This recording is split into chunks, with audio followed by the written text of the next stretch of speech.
So the user interface is the portal available for both end user, and the knowledge engineer is the one who develop and do the modeling for the expert system. Excuse. With the information they gathered from the specific expertise on a specific field. For example, are in the medical field, like doctors or dentists or psychologists. They are the one who the knowledge engineers are the one who updates the ES and check it from time to time. And the knowledge engineer can simply update and check the knowledge base thanks to the built-in knowledge base editors in several ES shell. And the most crucial component of an expert system shell is the inference engine. Accesses the knowledge base and resolve the issue by either backward or forward chaining knowledge base facts and rules. The majority of ES shell also contain a component known as the explanation system, which gives the user justification and explanation for selecting a particular response by taking into account the case-specific data. The software engineer programs the user interface and other software components in an expert system shell, a collaborative design of three primary parties: an expert, a knowledge engineer, and a software engineer. Thus, the result in an expert system. These parties can range in size from single individual to sizable team. So next, the expert system shell has components, and the generic components of a shell is the knowledge acquisition, the knowledge base, and the reasoning. And the core components are the knowledge base and the reasoning engine. And so the first is the knowledge base, a store of factual and heuristic knowledge. And what is factual and heuristic knowledge? The factual knowledge is a general it is a general facts that is widely accepted by the knowledge engineers, while the heuristic knowledge it is a knowledge that is discovered or learned by yourself through practice and experience. Dili ra pud ni siya sa practice and experience, nagamit po ni siya sa common sense, and possible po na dili ra pud ikaw ang naka-discover pud ani.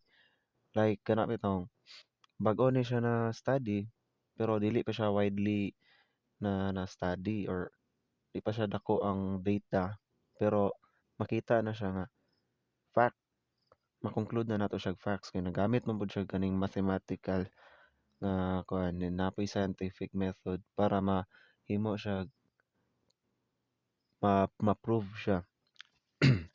So second is the reasoning engine or the inference mechanism. It is manipulating the symbolic information and the knowledge in the knowledge base from a line of reasoning in a solving problem. The inference mechanism can range from pon, uh, simple modus ponens, backward chaining of if-then rules to case-based reasoning. So, diri pa lang sa reasoning engine, diri mo ni ang kanang diri siya while na ay sa tanan na nag-gather niyan data, diri pod maka-conclude siya o unsaon siya paghimo og reason. And next is the knowledge acquisition subsystem is a subsystem to help experts in build knowledge bases. However, collecting knowledge needed to solve problems and build a knowledge base is the highest bottleneck in a building expert system. And next is the explanation subsystem, a subsystem that explains the system's action. The explanation can range from how to final or intermediate solution were arrived at justifying the need for additional data. And the last is the user interface, a means of communication with the user. The user interface is generally not a part of the expert system technology. It was not given much attention in the past. However, the user interface can make a critical difference in the provided utility of an expert system. So for the next slide is the popular expert system shells. Ang first kay ES Builder, no? Isa ni sa pinaka-famous nga ES Builder. So sa ma-remember ninyo, familiar kini sa tuwa kay tungod during sa to ang subject nga Introduction to Artificial Intelligence, isa ni sa atong nagamit para makabuhat og decision tree, no? Dayon kini siya kay na-implement ni siya especially for students and researcher to develop expert system shells. Then ang naka-nice ani niya kay nagamit siya og online MySQL database. So magamit na to or ma-update na to siya from time to time sa natay naka-online tar natay connection. So the rule-based knowledge base can also be developed using a decision tree that consists of attributes, values, and conclusion. So first is the attributes. It is a characteristic of possible conclusion that are to be tested in the ES, while the value, it represents the most correct response to an attributes for a particular conclusion. Excuse me. Conclusion, the final decision made based on the attributes and values. So, kanang sa decision tree ma-remember ninyo nagbuhat tag kaning conditions then naa siya results. If ever na mo tunong siya, mo true siya dadto sa condition, mohatag siya mo return siya og result, right? So mao na siya inana ang kuan niya, yang nawong iyahang pagdagan. So unsa ang mga benefits aning ES Builder? It is oh sorry. Tara. Benefits of ES Builder. It is auto-generated user interface na simple ra kay ang design gamit ang HTML. And next is it has the ability to create backup files of the knowledge base and easy integration with MySQL database. Excuse me. So, mga to no, nakagamit mo siya online na MySQL, mo na siya na maka-create siya og backup files.